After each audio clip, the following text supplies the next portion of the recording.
Welcome to our 216th weekly webcast. Now, if this is the first time you're joining us, welcome. If you've been with us before, welcome back. So the way this call works is this is an AMA like you see on Reddit, meaning ask me anything. You can ask me business questions, career questions, any questions you want. My humble motivation here is to help you take your career or your investment portfolio or your business to the next level. So without further ado, let's begin and thank you. So I've got a target up here because in my MBA degree program, I provide you with all the tools and all the arrows in your quiver so that you can meet your career goals. Everything is included in this MBA program. In fact, for those of you in the Silver MBA or Gold or Platinum even, if you check your curriculum, you'll see that we've added a massive amount of brand new content. And the brand new content is to teach you how to program. I use a lot of props. I used to be a programmer. So it's object-oriented stuff. I provide you with everything you need to be successful in business. And if you're curious, I thought I'd do something a little bit different here. I don't know if I can look around these arrows here. But if you're curious about the MBA program, the next one that we start is going to be on Monday, January 30th. It's going to be every Monday and Tuesday from 4 p.m. until 7 p.m. Pacific time. So it starts January 30th and it ends on December 14th. So it's our 6th one-year program. We'd love to have you guys sign up. There's a Venture Capital Bootcamp. I know I'm overdoing it, but I'm having fun here. Hear me out. There's a Venture Capital Bootcamp as well as part of the program because I've started lots of companies. When I worked in venture capital, I invested in tons of companies pre-IPO, including Facebook and Palantir. I've been on the boards of lots of companies, and I can help you take your company to the next level as well. So all the tools are in this comprehensive MBA degree program. There's a 30-day, 100% money back guarantee. You got nothing to lose and everything to gain. Last thing I'll show you before I start taking your questions here is if you want, you can go to my website and you can actually just go to harounmba.com, okay, /FAQ to learn more about the gold and platinum program. And if you want, you can click here and set up a quick Zoom call with me if you want to talk about it in a little bit more detail. Here's the differences between the gold, platinum, and silver program here. If you scroll down, there's plenty of FAQs as well as written testimonials and video testimonials, etc. So if you have any questions about the MBA degree, please let me know. And thank you as always. Okay, let me move on to your questions now. All right, let me kick it off with, okay. First up, I've got JM who wrote, "Hi, Chris. Greetings from snowy Ottawa." Awesome. I used to live in Ottawa. I lived in Sandy Hill, and I worked on Albert Street at Accenture years ago. You wrote, "In a recent talk, I heard Charlie Munger, who started Berkshire with Warren Buffett. I heard Charlie Munger say, every time you hear EBITDA, just substitute the words BS earnings. Can you please explain why he might think that?" Sure, absolutely. So for those of you not familiar with EBITDA, it stands for earnings before I tricked dumb accountant. Just kidding. Awful dad humor. It's too early for that, I know. EBITDA stands for earnings before interest, taxes, depreciation, and amortization. It's also called operating profit. And the way that you calculate EBITDA is starting on the income statement. You start at the top line, which is the revenue. You go revenue minus cost of goods sold, minus the 3 operating expenses, sales and marketing, R&D, G&A. And then you get to what's called operating profits, okay, or EBITDA, earnings before interest, taxes, depreciation, amortization. And the reason you do that, the reason people look at that instead of net income, the bottom line, the reason you look at that, a lot of investors do, is because if you want to compare companies that are in different countries to each other, for example, that have different tax rates or different interest rates on their debt, etc. A lot of people like to look at EBITDA also because when you look at depreciation and amortization, those are non-cash items on the income statement. I can go through that in more detail if you want me to. Now, a lot of people that do free cash flow analysis and value companies based on discounted cash flow, which I teach in my MBA program, what they do is they look at EBITDA closely as well as cash flow from operations, and then they deduct CapEx, capital expenditure on equipment, to help them come up with free cash flow. So it depends on what kind of investor you are. If you're a growth investor, you'll probably look at that a little bit more so, meaning EBITDA. If you're a value investor and a financial purist, like Charlie Munger, who I respect a lot, and Warren Buffett, who he works with, you probably won't look at that as much. Now, if you have any additional questions about that, please let me know, and thank you. And by the way, I'm actually writing a book. McGraw-Hill, I just signed a contract with them. It's called Finance Essentials. It'll be out by November 1st. It'll be a pocket book, a small one you can buy in airports around the world if you're having trouble sleeping, because my books are boring, I guess. And it'll teach you everything about finance from scratch, but you can learn much more in my MBA degree program. Check out the link below for more details, please. Thanks. All right, fun. Next up, we have Prashant. Hey, Prashant, how are you? Prashant's in my Silver MBA from India. He wrote, Chris, how are you? I'm always great, and I hope you're doing well as well. And then you wrote here, please help me with one framework. Absolutely. To keep in mind while deciding the business venture to invest in or not. Say the TAM is already considered. Yeah. So I would say that the best thing you can do is in the third semester in the MBA program you're signed up for, in E3-1 through E3-4, that's Entrepreneurship Semester 3, Class 1 through Class 4, we have the Venture Capital Bootcamp. And I provide you with a gazillion different frameworks and all the tools or arrows in your quiver that you need to be able to create your entire business plan from scratch. If you have specific questions and you want to show me your business plan, you can do it on the weekly for Silver students only Zoom call. Every week at 10 a.m., meaning right after this call is done. It's a 1-hour call. And then after that, we have our weekly 2-hour for Gold and Platinum students, office hours, and then one-on-ones for the Platinum students. Okay. Next up, you wrote, and I don't care. Oh, cool. Yeah, so when I said I don't care, I guess you might be referring to one of the personal growth lessons in the first semester of the MBA degree program. You really have to tell yourself that you don't care what people think of your career aspirations. Because if we live our lives trying to please others, then what ultimately happens is we're so focused on thinking about what other people think of us that we actually don't live our life to the full extent. And I've got a really good quote I was going to put up about that. Let me grab it here. A little bit too much going on in the background here, and I might be taking this down shortly so I don't lose an eye. But I've got a great quote here from Steve Jobs, and he said that your time is limited. Let me back up here. Your time is limited, so don't waste it living someone else's life. And the only way to really live your life on your own terms and to reach your full potential in life when you're starting a company or your career is to tell yourself you just don't care what people think. Yeah. I don't care if people think it looks a little bit crazy with all these tools, but I'm having fun here. Okay. Okay, next question is, how do you stay on track even after facing lots of challenges while achieving your goal? And how do you listen to your heart? I love it.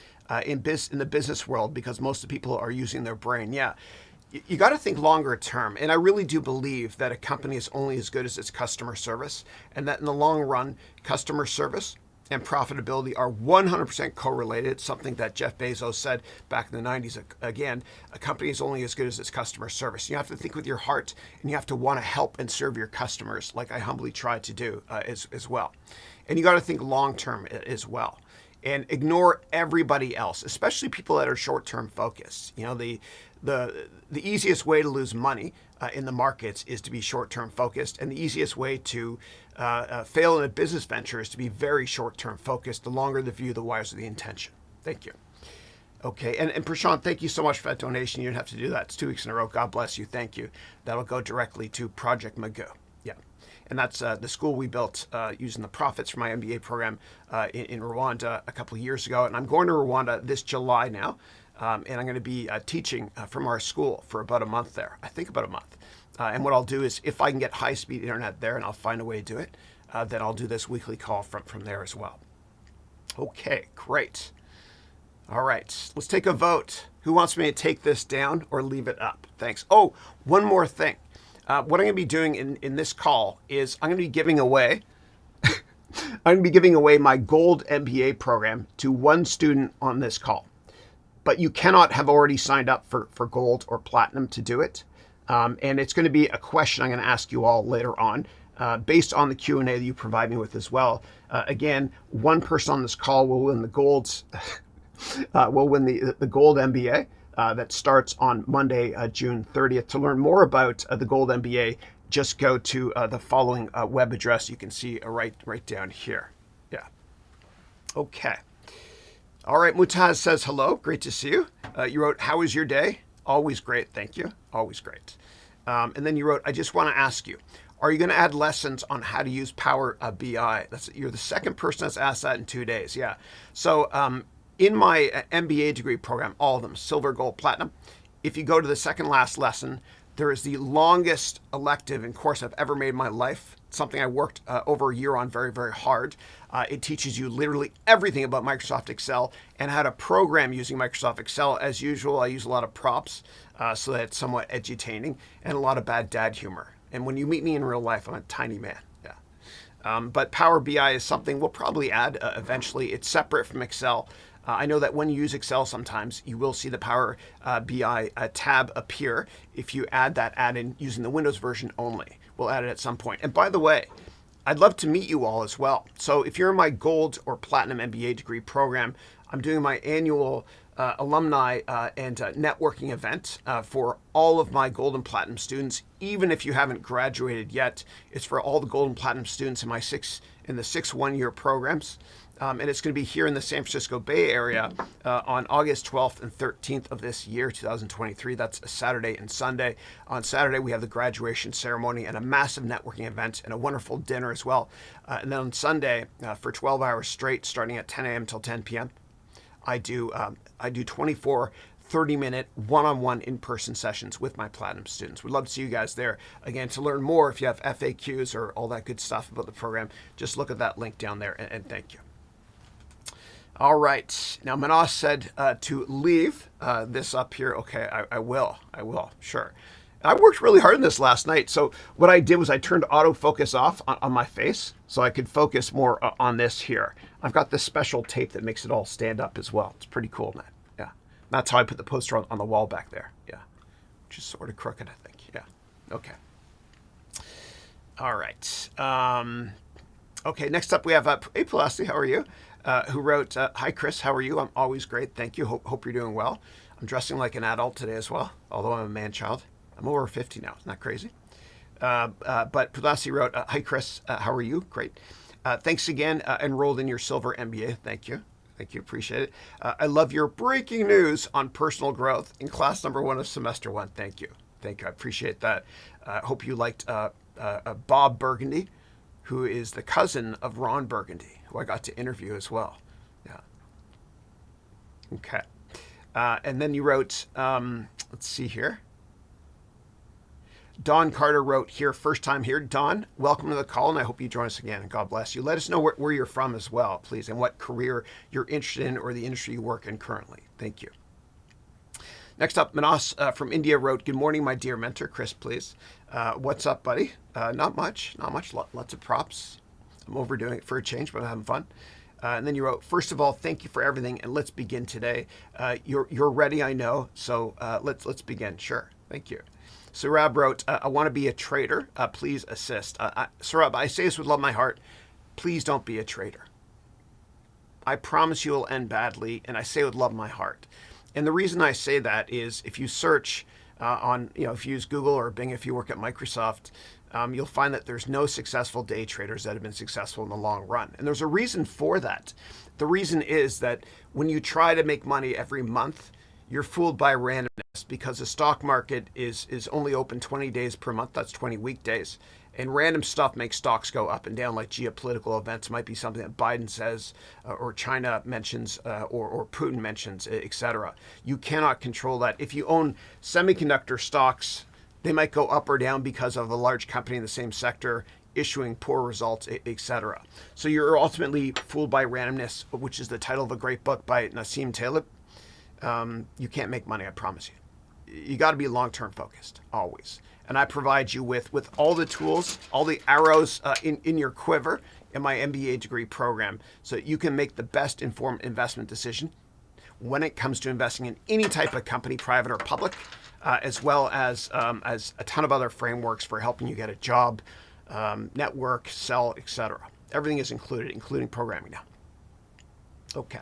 And it's a one-time payment for the MBA, and I can continue to add new stuff to it all the time. Okay. All right. And if you have follow-up questions about that, please let me know. And the problem with trying to be a speculator in the market is the worst thing that can happen is you start trading and you start making money right away. And I say that again with love in my heart, because if you go to a casino for the first time ever and you put a quarter in that one-arm bandit, the slot machines, and you make money, you think it might be repeatable. And it is a perfect comparison. You cannot make money longer term. A lot of people during the pandemic, when they were staying at home, started trading as well when interest rates were basically zero and everything was going up. It's not sustainable, I promise you. Yeah. Okay. All right. Next up, Manas wrote, I'm practicing paper options. Awesome. Which sector? And that's important, because I don't want anybody here to transact in options without practicing first. I have a 30-hour elective in my MBA degree program on how to invest in options. For those who are not familiar with options, it's basically insurance. So if you own Coca-Cola, ticker KO, and you're worried it's going to go down, but you don't want to sell the stock because you don't want to pay taxes, then what you can do is you can put on a protective coat, which is called a put. And this is an option. The most you'll lose if Coke goes down, or if Coke goes up, is the amount you paid for this. That's it. So if you're going to do options, practice for 6 months first using the many templates. I provide you with 35 templates in my MBA program on how to invest in options. Practice for 6 months first. And then once you start investing in options, if you want, what I recommend doing is just buying puts or buying calls, because if you sell them or underwrite them, you can lose much more than what you sold. 100 times more in some situations. It's deadly. Okay. And then you wrote, I want to ask you, how far should my strike price be from the stock price for the call or put? It all depends on the duration of the option. So if you're buying a call and you're very bullish on a company and you've done a lot of investment research and you think that company is going to go up 50% in the next 1 or 2 years, then what I would do is I would choose a much higher strike price, maybe 20 or 30% above where the stock is right now, and make sure that it's very long-term focused, meaning a leap, meaning you're buying a call that will expire within a couple of years instead of just a few months. Yeah. Okay. And they're really cheap too if you buy them way out of the money like that as well. And you can make a killing if you time it right. Yeah. And if you have specific questions on any option instrument, any stock, any ETF, anybody, I can always do a real-time review of it and give you my humble thoughts. Yeah. Okay, next up we got Alex P, who's from Utah. Great to see you. Alex wrote, hey Chris, my company recently provided me with free NFTs that I could claim. Cool. I know NFTs aren't really popular right now, but it feels like I'm part of the future. Do you own any NFTs? Not right now. I don't right now. Yeah. But I've done a ton of research on the sector, especially for NFT-based sports cards, baseball cards, because I think that is the future. Whenever I look at any market to invest in, I always ask myself, in 5 years, will this market be more relevant or less relevant than today? So in 5 years, will digital baseball cards or Pokemon cards for my kids or digital basketball cards be more relevant than today? Absolutely. Absolutely. I think it is a great market to invest in longer term. Make sure you only buy from reputable sources like the Topps Corporation. And make sure you understand the underlying supply issues as well. If there's unlimited supply, then they're going to be worth nothing. Kind of like how comic book supply was way too high in the 90s, as well as baseball cards, and most of those are trash. Always look at supply. Always with any asset class. Yeah. Okay. All right. All right. And then next up, I have got, and give me 1 second here, guys. Okay.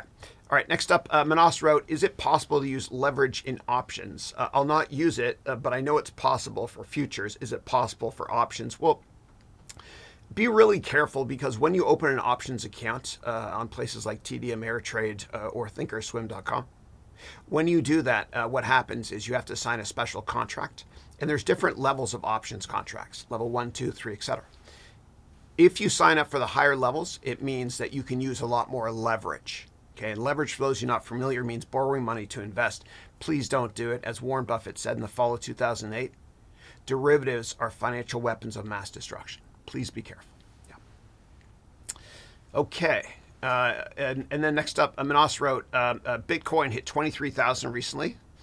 Is this a fake bull run? Is it possible to have a bull market despite the Fed raising rates? Yeah. So a lot of people are thinking of Bitcoin relative to other cryptocurrencies as being digital gold. Okay, so in economic recessions, gold usually goes up a lot more than other asset classes. Ticker GLD is what I usually own. It's an ETF. You pay 50 basis points in fees per year for ticker GLD. Now, people think of Bitcoin as being digital gold. That might be one reason, right? So you always want to invest in the best companies in any particular sector. I do own Bitcoin. I have for years. It's usually one or two companies that dominate sectors, especially in the tech sector, like Google, for example, or Amazon in online shopping, and the rest are much less relevant. Yeah, but I do own Bitcoin. Yeah. All right, Andre, who's in my MBA program, wrote, "Good morning. Good to see you." Okay. Next up, question is TJ asked, "What are your opinions on PFOF?" I don't even know what ticker that is, but I'll take a look. All right, let's go to finance.yahoo.com. Ticker is PFOF. So the first thing I'm going to look at when I type this up here is liquidity, okay? Because illiquid stocks own you in a down market rather than vice versa. Let me try it again, PFOF. I thought that was a ticker. Yeah, tell me a little bit more about what PFOF is, because I do not see a ticker for that right here. Okay. Okay. Next up, Manas wrote, India is making digital rupee, but the Central Bank of India, the RBI, is upset by Bitcoin and crypto world. What are your thoughts on this? Yeah. So I think whenever a large economy embraces cryptocurrencies or even regulates them, it's incredibly bullish for the sector longer term. In terms of them being upset with other cryptocurrencies, I think one of the reasons why a lot of governments are worried about cryptos is not just scammers, but more importantly, the biggest threat to national security for a lot of countries is cryptocurrencies. And the reason I say that is because if you're a country and you want to raise money to, say, defend your country, you want to issue bonds, what you're doing is you're manipulating the interest rate in order to do so.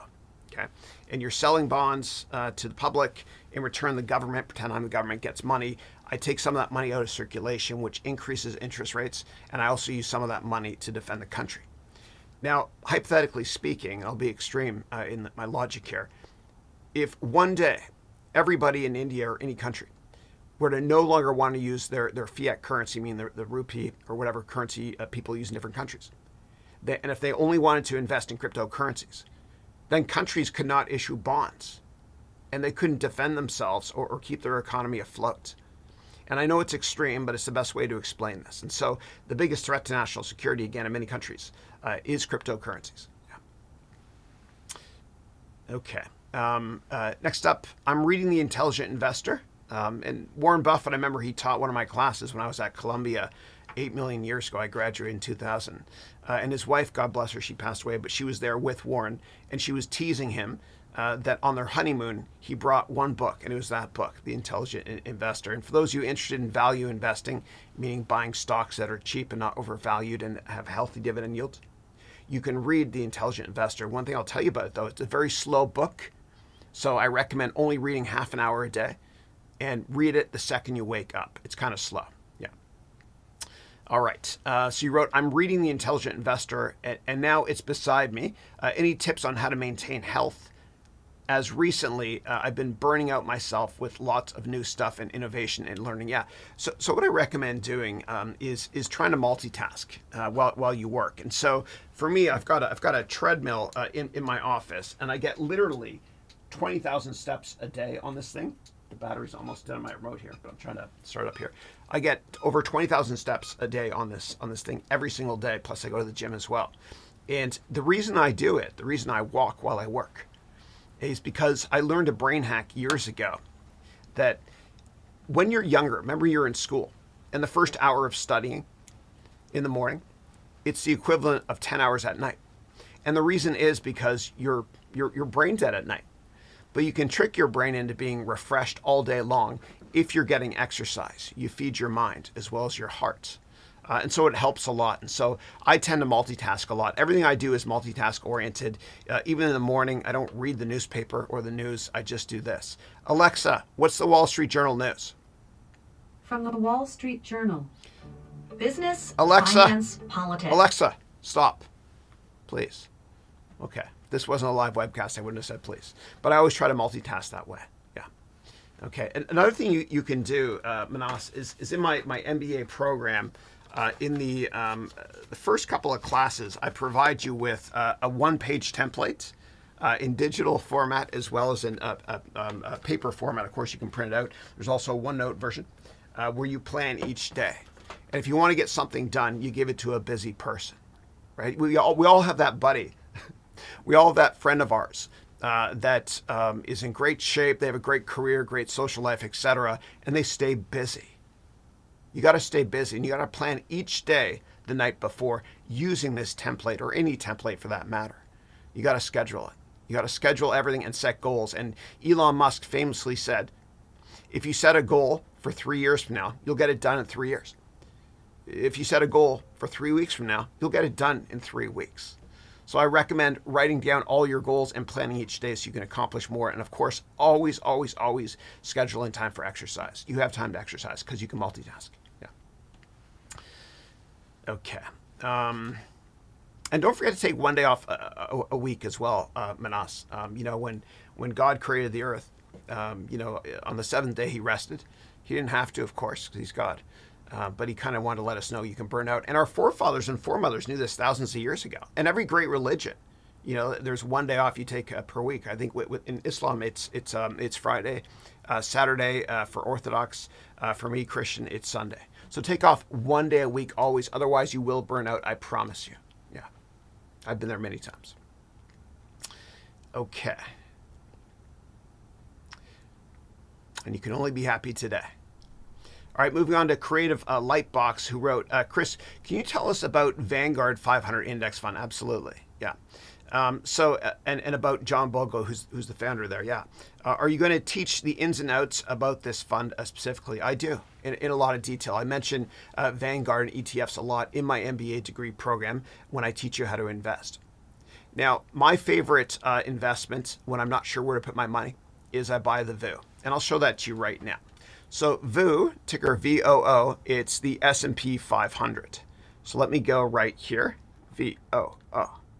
EA Sports. It's in the game. Okay. So this is the Vanguard VOO index. You asked about Vanguard. And so this is probably the best investment I can possibly think of because it's an investment in 500 US stocks, the S&P 500. And the very last company or entity on the planet to go bankrupt would be the US government. It's all relative.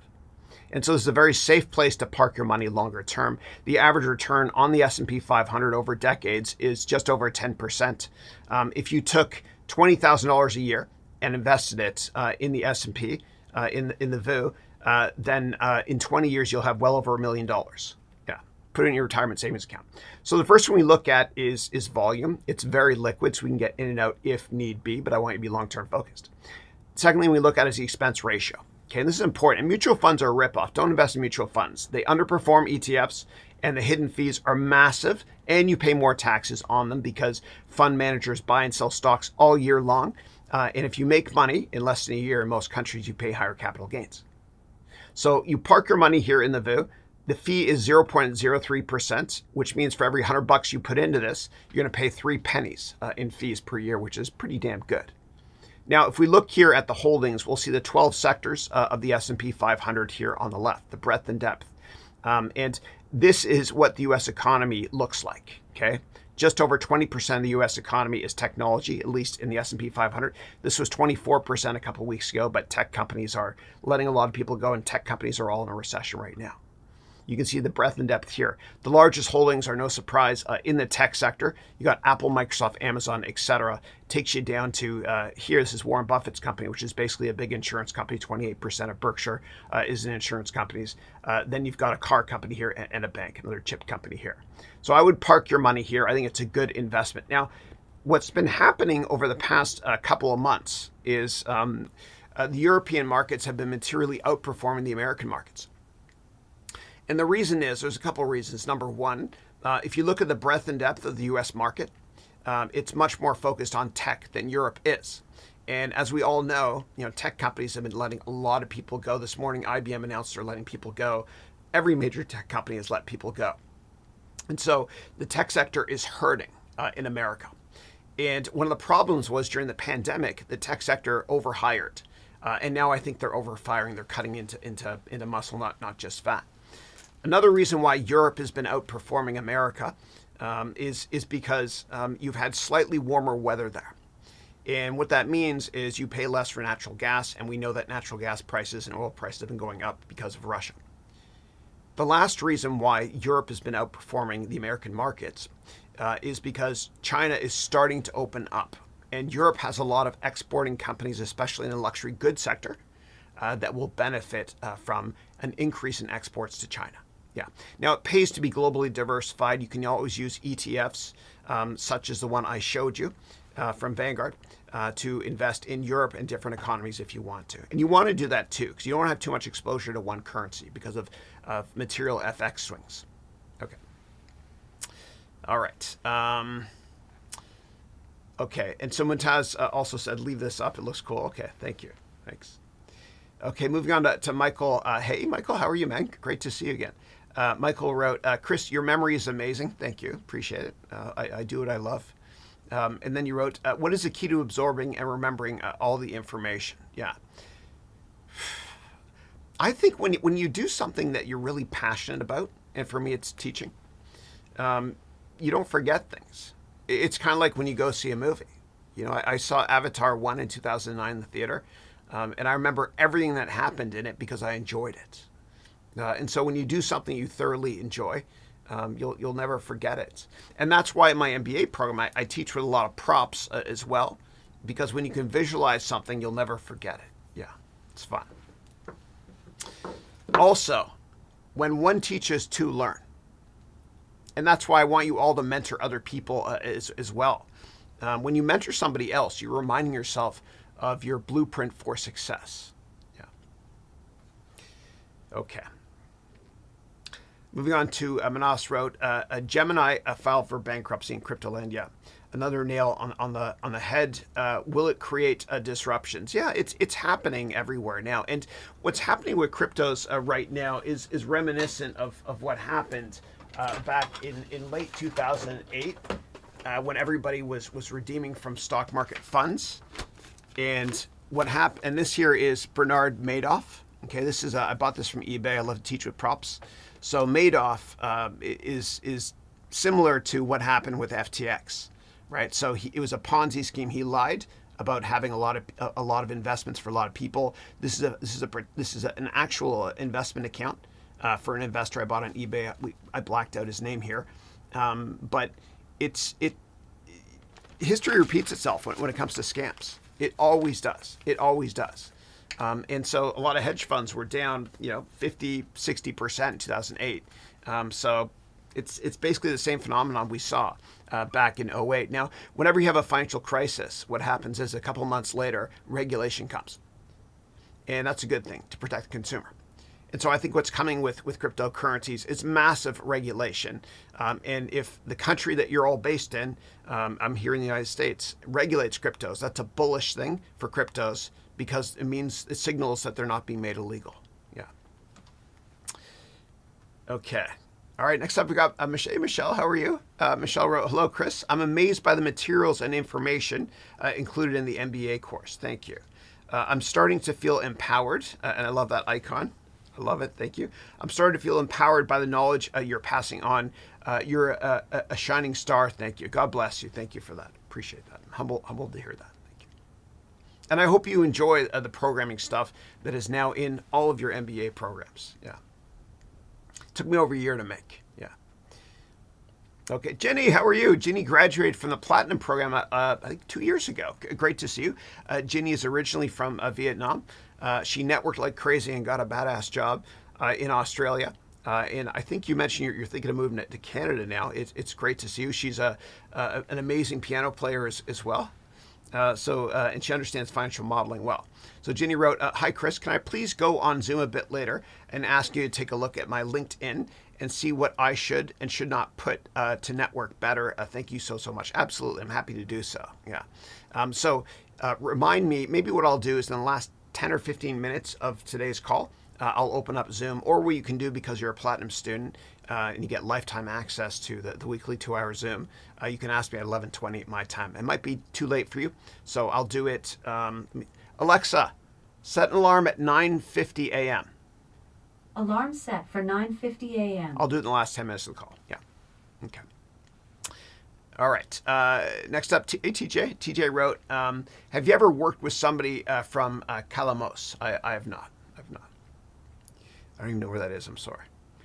Okay. At least I'm honest. Manas wrote, in India, there are companies that are valuing themselves as 1,000 times their revenue and going public.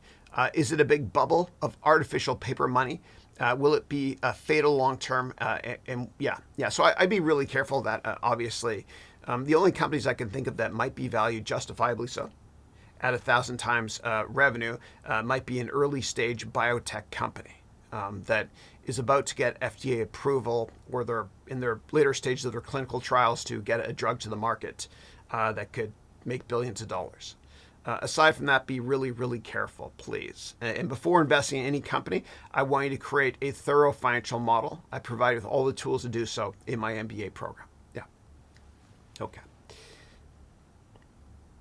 Okay. Hey, Brian, how are you? Brian, it was a pleasure meeting you last week for the first time on Zoom.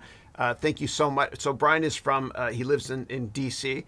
He works in the investment and financial advice industry. He's got clients all over the world. And I noticed when we were doing the Zoom last week, on the wall behind him, he had a ton of priceless comic books that were graded, including Spider-Man #1 at a 9.2 rating. It was unbelievable. Yeah, millions of dollars on the wall there. So Brian wrote, this is pertaining to your 30-day class. Thank you. Okay, my course called 30-Day Challenge to a More Productive and Much Happier You, which is now on, there's an app for it now. You have to search for Haroun Education on Android. It's free, as well as on iOS. We're still beta testing it, though. And then you wrote, last night I was working and my wife came in to complain about something I said. Normally I stand my ground and things just heat up. Right before I opened my mouth, I said, I understand. And she said her piece and smiled. Then she surprised me and stopped the argument and said, thank you. I was stunned at how well this worked. Yes. And then you wrote, we both went to bed, not mad at each other. And I filed for divorce this morning. No, I added that part. Sorry. We both went to bed, not mad at each other. Thank you. I'm still in shock when I woke up this morning. Awesome. I love it. I love it. I love it. Now, it's one piece of advice I think I must have mentioned in that course. And I learned it years ago. And I learned it when I worked in a big company. And, we all work with people in companies that are toxic. Our spouses certainly are not toxic, but we all work with people that are toxic in big companies. And sometimes I'll ask a question. They usually have a law degree. Sometimes I'll ask a question, and regardless of how you answer it, they will use it against you. In that case, you say 2 words. I understand. And you're not saying you agree or disagree with them. You just say you understand. Yeah. Awesome. Well, God bless you, and thank you so much for sharing that, brother. I appreciate it. Awesome. Very cool. And as I mentioned in the email I sent you last night, I finished God of War Part 2 on Saturday, and it was a masterpiece. Yeah, that guy's a dude. Okay. Great to see you, Brian. Always. Okay. And I'd love to be on your podcast as well. I think you mentioned. Yeah, it'd be fun. Okay. Next up, Don wrote, Canton, Missouri, southeast corner. I'm retired from 40 years in the health insurance sector. Excellent. Great. Well, welcome to the call. Welcome to the call. And if you're interested in changing careers or starting a side hustle from home, let me know. I'm here to humbly help you any way I can. Yeah. It's a pleasure to meet you. Yeah. All right. Next up, we have Pride, who's in my MBA program, wrote, hey, Chris, how do you answer the interview question of what's your current salary? Do you lie or tell the truth, especially if it's very low? Won't they use it against you? Yeah. So you never tell a verifiable lie. I mean, you never tell a lie ever. But what I would do is this. So if somebody on this call is working at a company and they're thinking of changing to a competing company, I would want to leave if you can make a minimum 50% more. And here's how you do it. Okay, it has to be accurate though, of course. When they ask you what's your salary, you can say, well, my compensation package in total is X. And let's say that you make $100,000 a year, but with all benefits, it's $150,000, meaning $20,000 in, I don't know, matching 401k or retirement savings account investing, $10,000 in optional childcare, another $10,000 in, I don't know, online learning courses you can take, etc. Another $10,000 to get you to 150. So you answer that. You can answer that if you want to by saying my entire compensation package is $150,000. And if they drill down and ask you for more details, of course you disclose all that stuff. Yeah. All right. And then Michelle said, will you talk about short seller activists seem so unethical? Absolutely. And I talk about it in my MBA program in a lot of detail, short selling. Yeah. So let me first of all talk about an activist investor. An activist investor is usually an investor that buys a big stake in a company, and then they get on the board because they're allowed to. They own a big part of the company. And then they tell management what to do. And hopefully the stock will go up based on that. And a great example of an activist investor who buys positions, doesn't short them, is Carl Icahn, right? And so he did that to Marvel when Marvel was in bankruptcy, right before Disney bought it. He also did that with eBay and forced the company to break up. And Elliott Management, which is probably the best activist firm in the world, and I partnered with them in the past, or invested alongside them in the past. They just did this with Salesforce.com. Now, when it comes to short selling is the opposite of buying a stock. So when you buy a stock, you go long, like in football, right? When you short a stock, it's the opposite. You make money if it goes down. Yeah. So what usually happens with activist investors that are short, they can't buy a big stake in the company because they don't own shares in the company. But what they can do is they can be a pain in the neck by going on television or at big investor conferences I've gone to over the years. And they could basically, in front of all other investors, articulate their thesis as to why this company, like Herbalife, for example, is a short. Yeah, and so it's a lot of people think that short sellers help the market to be more rational, so to speak. If something is overvalued, then smart investors will come in and short it and force it down to the price it should be valued at. It makes the market more efficient. It's debatable. Of course, I'm very much against shorting stocks if it's going to cause economic pain to anybody. And when I ran my hedge fund in 2008, I had a great year. Relative to everybody else, I made money in, I think it was November 2008. Market was down 30%. I was up a couple percent. But it wasn't a healthy way to live. I was short everything, man. I was short all the banks, and I'd come into work hoping to see bad news because I would make money. And it was a disgusting way to live. And so I transitioned my firm into more of a venture capital firm, invested in Facebook, et cetera. It's not a great way to live. And you'll find that a lot of hedge funds, not all of them are unethical or mean people, but money attracts kind of the worst sorts of people. And a lot of aggressive hedge funds that short a lot, they're not the nicest people. Yeah. They're not all like that. Please don't think I'm stereotyping, but yeah. All right. And if you want to learn more about private equity, you guys all know how much I love movies, business movies and finance TV shows like Billions. You can watch a great movie with Danny DeVito called Other People's Money. Okay, OPM, not the drug, but Other People's Money. And it's about a private equity firm that wants to dismantle a copper company. Yeah. Okay. Next up, Manas wrote, from February 1st, Europe will not receive any oil from Russia. Is it worth it, like geopolitical perspective? I think that's a wonderful thing. And I'm happy that Germany and Poland and America are really stepping up their efforts to help protect Ukraine. Yeah. Okay. Manas wrote, I love Farmer McFly and JP Morgan helping him with the options. Oh, that's right. In my MBA program, I have that side note where I dress up as Jean-Pierre Morgan and Farmer Marty McFly, and I teach about derivatives and futures as well. Yeah. Okay, KH, which is my sister's initials too, Katie Haroun. So KH wrote, hey Chris, how are you? I'm always great and I hope you're doing well. You wrote, what do you think about the ongoing case between Ripple and the SEC? Would closing the case make Ripple a worthless? I can't comment on that. I have a stake in Ripple and I have in years. I've not sold it. Yeah. And the founder lives around the corner from me. Yeah. And I publicly disclosed over the years the 4 cryptos I own, and it hasn't changed.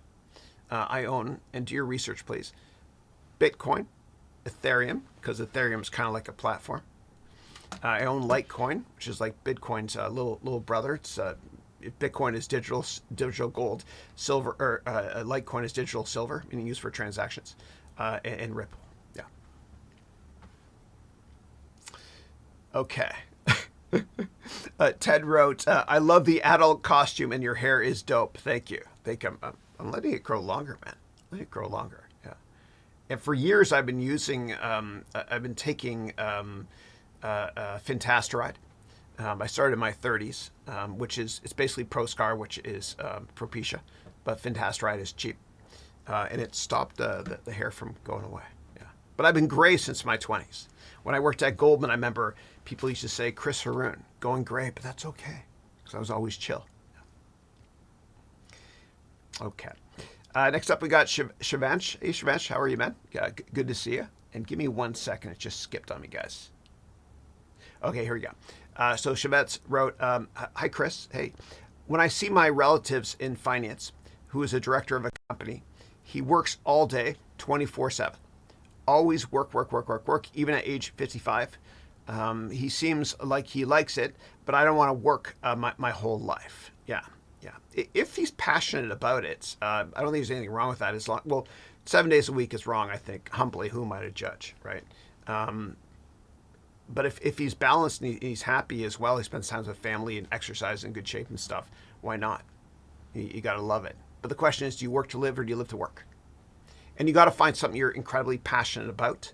And as Confucius said, find an occupation you're passionate about and you'll never work a day in your life. And that's my mission, man. That's why I do what I do. Like in my MBA program, what I do is I feel like I'm your waiter. Hopefully the food is okay. Like when you go to a restaurant, this is where I proposed to my wife in France years ago. But when you go to a restaurant, you look at the entire menu. You don't order everything. You look at the entire menu. And that's what I feel like my passion and purpose is, serving all of you, my customers, which is this. I expose you to the entire menu of every type of job you can get in business and every type of company. And you pick what you're most passionate about. And my goal is to humbly help you make that become a reality. Yeah.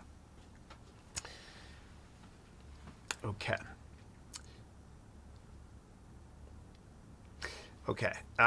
Next up, Creative Lightbox wrote, Chris, are you going to teach Excel during or at the end of the program? It's an elective within the program, so you can take it whenever you want to.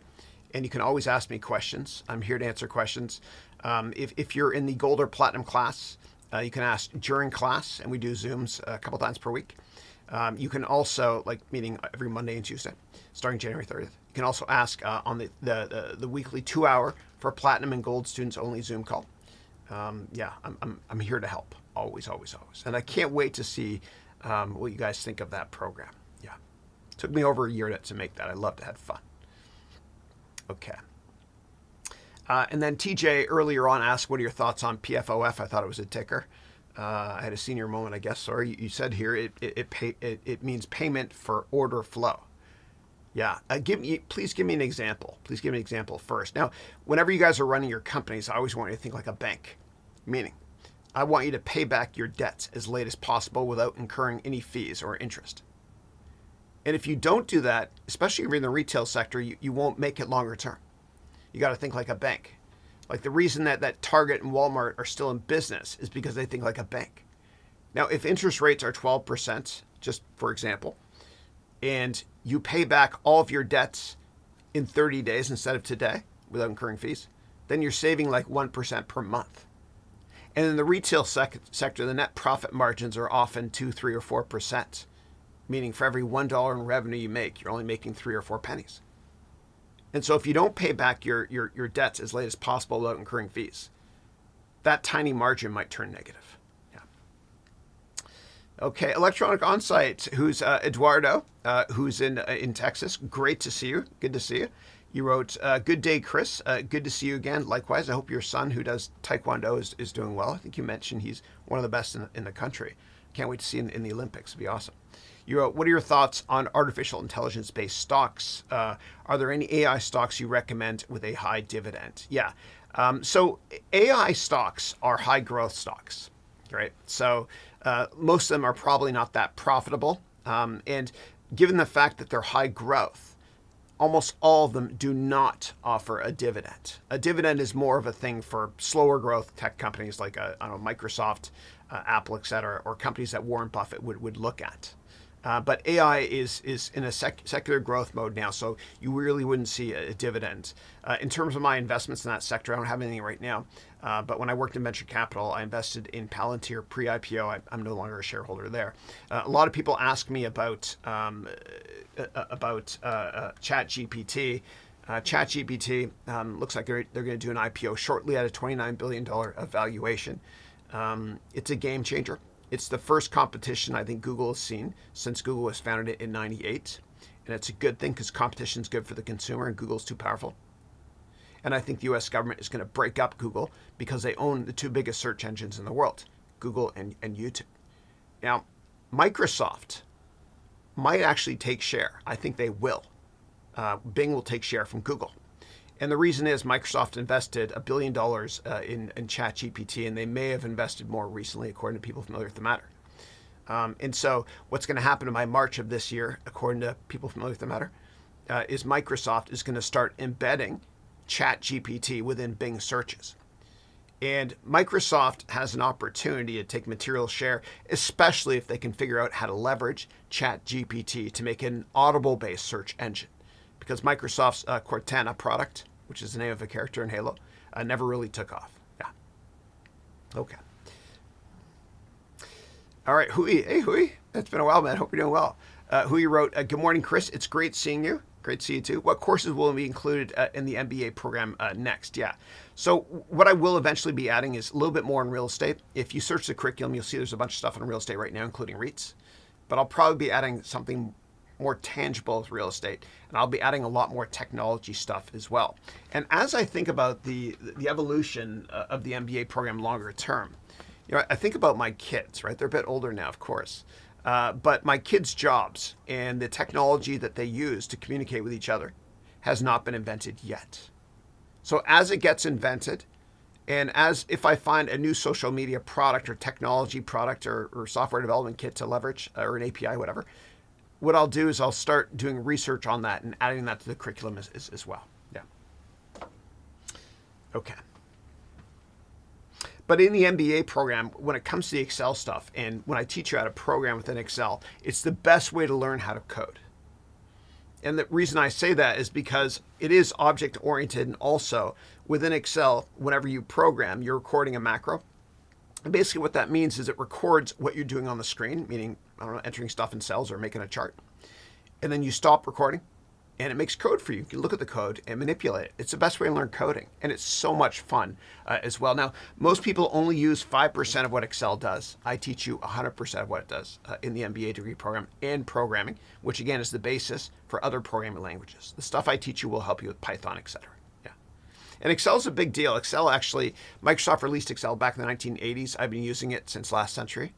And I used to be a beta tester actually for Microsoft for years, back in the 90s and early 2000s. And Microsoft Developer Network, they would send me these things ahead of time before they were released, just to beta test their new products. But Excel actually has been purchased more than 1 billion times. They've sold over 1 billion copies of Excel since the 1980s. It matters. It runs Wall Street and the financial industry. Google Sheets is cool for basic stuff, but Excel is what you need to use if you want to do big time data analysis. And the best data analysis tool to start with is always Excel. Yeah. So data science, if you're interested in that, start with Excel. Okay. Next up, Eric. Eric's from Florida. And Eric has started a couple of game-changing companies that he's probably going to get funding soon from DARPA, for a U.S. government agency. So Eric wrote, connecting with unknown people on LinkedIn, question mark. So I just connect without thinking. No, No, I wouldn't. I mean, initially when you're first getting started, what I would do is I would let, if you want, let LinkedIn kind of go through your Google address book and connect with, I don't know, people that you already know. Yeah, that's what I would do. Yeah. Okay, and then you wrote, after completing your MBA, thank you, what additional study material is needed to pass the CFA? Yeah, so for those of you not familiar with the CFA, it stands for the Certified Financial Analyst designation. It takes you 3 years to get it. You study at night, and you write an exam every year for 3 years. Now, the stuff I teach you in the program will help you big time. Okay. Level 1 doesn't have as much option stuff. Level 2 does a little bit more. So level 2 is the hardest, and level 3 is a lot easier as well. What you'll have to study, though, is you'll have to study the ethics stuff as well. Not like I don't teach you ethics. I am an ethical person. But there's certain materials you have to study. Now, last thing I'll say about that is for the CFA, I don't want you to buy any books, okay? They'll tell you to spend like $500 or $1,000 on textbooks. What I want you to do instead, Eric, is do what I did. I want you to go to eBay, okay? So there's this company called Schweizer, and I never spell it right, so I'm going to search here first, okay? Here it is here, okay? Schweser. Okay. So what I want you to do is I want you to go to eBay and buy these books on the cheap. Okay. So we'll go here, CFA. Okay. And I spelt it wrong again. Hold on a second. Schweser. Here we go. Great. So I want you to buy the books here. This is what I did. You can buy all the books you need to study for the CFA from here. So I would start with something like this. Look at this package here. It's kind of dated. I would buy more recent ones, but you can pay $20-$30 plus shipping. Actually, no, you don't pay, and you pay less tax because it's media mail too. And buy the books this way here. Okay, let me move on here. Okay. And then Eric wrote, during the Silver MBA class, you started a terrific talk on transcribing videos to text. Which you didn't finish because a question diversion. Sure. Would you be so kind as to carry on the lectures? Yeah, absolutely. Yeah. And I think you were talking about last week's office hours. Yeah. So what I do is I get all of my courses captions added. And then what I do is whenever you guys have bought a book from me, it's actually the captions that I've exported into a Microsoft Word format. And so the company that I use for this is called rev.com. They are pricey, but they're the best. And so it's amazing. Yeah. And so I've done, over the years, I've spent a fortune on these guys as well. So everything I make, for example, Wall Street Pro reacts to Wall Street movie. This is one of my vlogs. What I did was I actually had all the captions made here as well. And the reason why I did that captions is because I actually added this to a lot of my courses as well. And for those of you interested in more detail on this video, Wall Street Pro reacts to whatever the movie Wall Street, just do a search. You'll find it on YouTube there. Yeah. Okay. All right. And then Eric wrote, what objectives should we consider when creating a rolling forecast? Meaning, what length of time do you suggest for the forecast? Yeah. So I would start always with revenue, because revenue ultimately drives all financial statements. So if you can nail revenue and forecast revenue for 5 or 10 years, then most other items becomes a percent of revenue. It's a lot easier than you think. And if you want, Eric, during our office hours later, the Zoom call later today, you can share any financial model you created, and I'll walk through walls to help you polish it, etc. Yeah. Make sure you add tons of comments, though. So right-click, and I think you're using Windows in Excel, so you do Control-Shift F2, I think, to add a comment, or right-click and add comments. Add tons and tons of notes. It's kind of like commenting your code, so you remember what you were thinking when you built the financial model. Okay. Okay. And it can take months to create a great financial model. Then once you've done it for years, like I humbly have, it can take a day. Yeah. Okay. And then Eric wrote, is racquetball still the game of investment professionals? I think you're probably asking because it was in the movie Wall Street with Gordon Gekko and Bud Fox. I don't think so. Yeah. Okay. And then Eric wrote, Netflix CEO, Reed Hastings, who I've met a number of times. I met him actually not too long ago in Atherton at a party at a buddy of mine's, Philip Lafont, or this guy I know, Philip Lafont's house. There's 20 of us there. And Reed was talking about the future of education. And I think Netflix might be adding courses as well. Yeah. In terms of him stepping down, he's kind of stepping aside. That worries me a lot. So I always, if he's no longer involved in the company, I'd be extremely worried. If he's still involved in the company, then maybe it's okay. I don't know. If there's just separation of church and state in terms of one executive taking the chairman role and the other a CEO, that's okay. But you want to make sure he's still involved. Because when a founder leaves a company entirely, investors should run for the exit, and those are usually companies I've shorted in the past. And whenever a founder of a company or CEO of a company, buys a sports team, we looked at that as a potential short in the past. Or whenever the founder or CEO of a company like Elon Musk takes their eye off the ball to focus on other pet projects like Twitter, then it could really hurt the underlying company that they're supposed to spend their time working on, which is Tesla. Always be careful then. Yeah. Okay.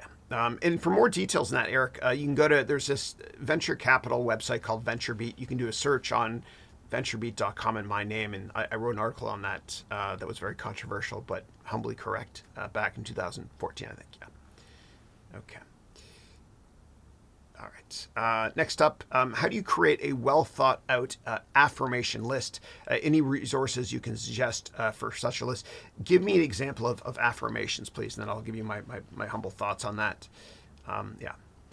Next up is what do you feel is the biggest mistake most people make when looking at the national economics? Yeah.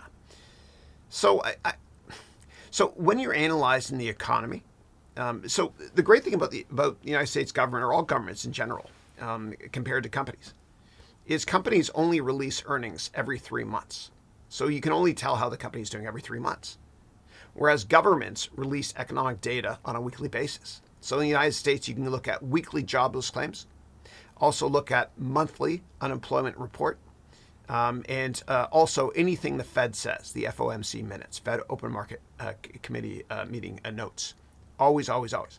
But the most important thing that nobody really looks at is the yield curve. And I'm going to show you the yield curve in a second. Now, the yield curve has predicted, I think, 7 of the past 8 recessions.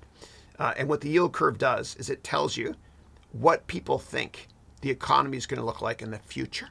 And currently, we have what's called an inverted yield curve, which is scary. Now, before I show you the yield curve and explain it from scratch, people that work as professional money managers in stocks, meaning equities, the ones that are most successful have very good friends that work in fixed income, meaning bonds.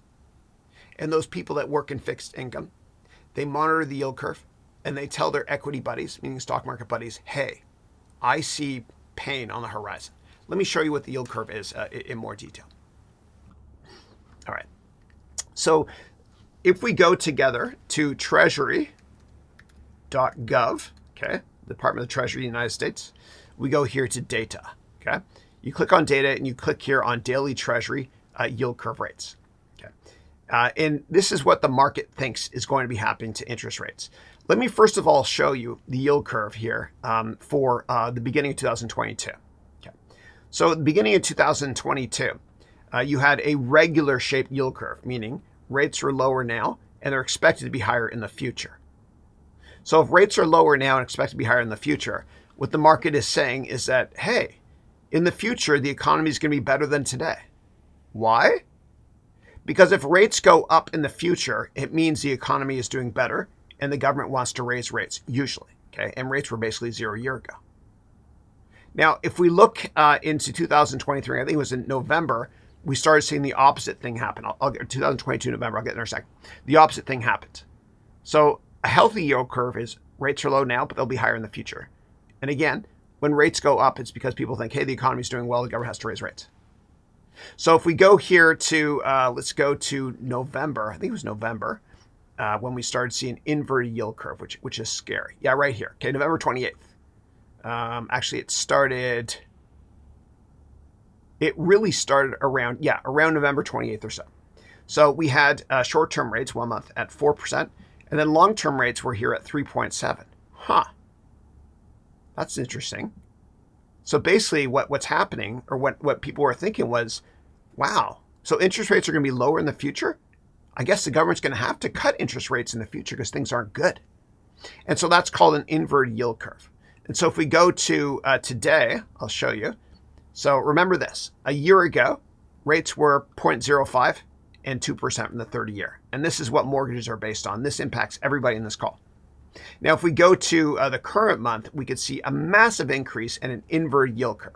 Okay, so let's look here. Right here, you've got interest rates of 4.17%. We all know interest rates have been rising, and interest rates are going to be lower in 30 years. That's scary, man. That's kind of saying the market is trying to predict a recession is coming.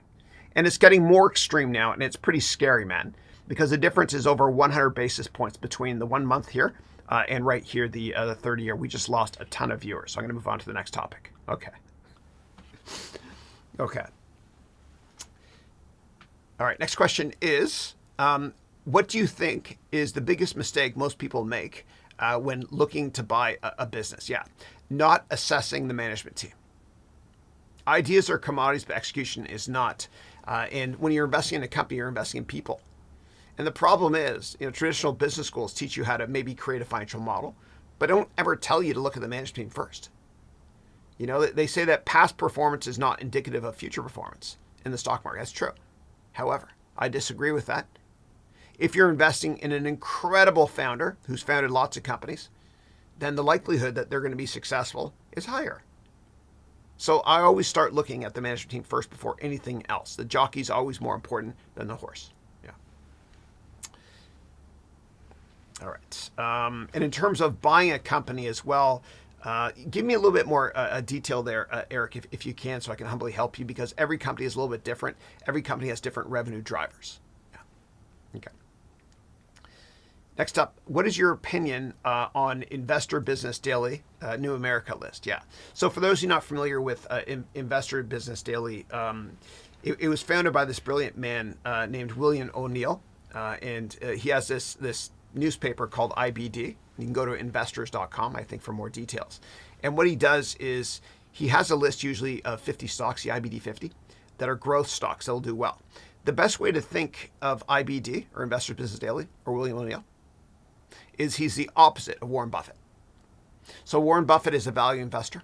He likes to buy stocks that are cheap or have good dividend yields and good revenue visibility and cash flow visibility. Whereas Investor's Business Daily, it focuses on growth stocks, which tend to do really, really well when the market's going up and vice versa. Yeah. So I'm a fan. I like Bill O'Neill. I used to buy all of his books every month. I paid $1,000 I think a month at my hedge fund years ago for it, just for ideas. Yeah. Okay. But I wouldn't, if you're asking me about other lists, I'd caution everybody, always do your own investment research. Don't take advice from me or anybody. And so in my MBA degree program, what I do is I give you all the tools, arrows in your quiver, etc. This is fun, so that you can make your own investment decisions. Because if you don't do it yourself, then what happens is when the stock goes down, you panic and you sell at the worst time. As Warren Buffett said, the New York Stock Exchange is the only store in the world where consumers sell stuff when it goes on sale. Okay. All right. Okay, next up, what do you think about acquiring a currently profitable and publicly traded company, a broken stock, not a broken business, then building a new division performing symbiotic products and services? Yeah. Well, hopefully when you buy it, you can have the current management team, or at least some of the managers there. Okay, in terms of assessing the management team, go to glassdoor.com, and you can see an overview of every CEO. And there are reports that are written by people that work for that CEO. Okay. But in terms of buying it, you'd have to create an entire business plan on it first. So what I recommend you do is go to EMS 4-2, Economics Management and Strategy, Semester 4, Class 2. I have a 100-step investment template that you can use. And after you answer all 100 questions based on fundamentals, valuation, and a distant third technicals, After you answer all those questions, what happens is you get a one-page executive summary, and you also get a 150-page report that comes out of that. As you go through the research process and that, look closely at the financial statements, and I can certainly help you during our office hours for MBA students as well. Yeah. Okay. When estimating the intrinsic value of a firm, what accounting data should be evaluated besides revenue, net income, book value of shareholder equity, earnings per share, dividends per share? Yeah. So when you're talking about intrinsic value, you want to look at cash flow closely. Okay. So the way that you figure out what's called free cash flow is you create the income statement first. Okay. And then you create the balance sheet and then the cash flow statement. And free cash flow is the first 1/3 of the cash flow statement, which is cash flow from operations. And then from that, you're going to deduct CapEx. Okay. And then that will give you free cash flow for a number of years. And then you have to create what's called the weighted average cost of capital, which I talk about in the MBA program. So you can discount the future cash flows in today's terms. Be careful of that, though, because when you calculate what's called the terminal value, quite often the terminal value can be 90% of your target market cap. Yeah. And I can help you with that if you have examples as well. Yeah. Okay. Next up, if buying a publicly traded company is a good idea, what is the best way to handle this culturally within the company, with Wall Street, politically, financially, and others? Yeah.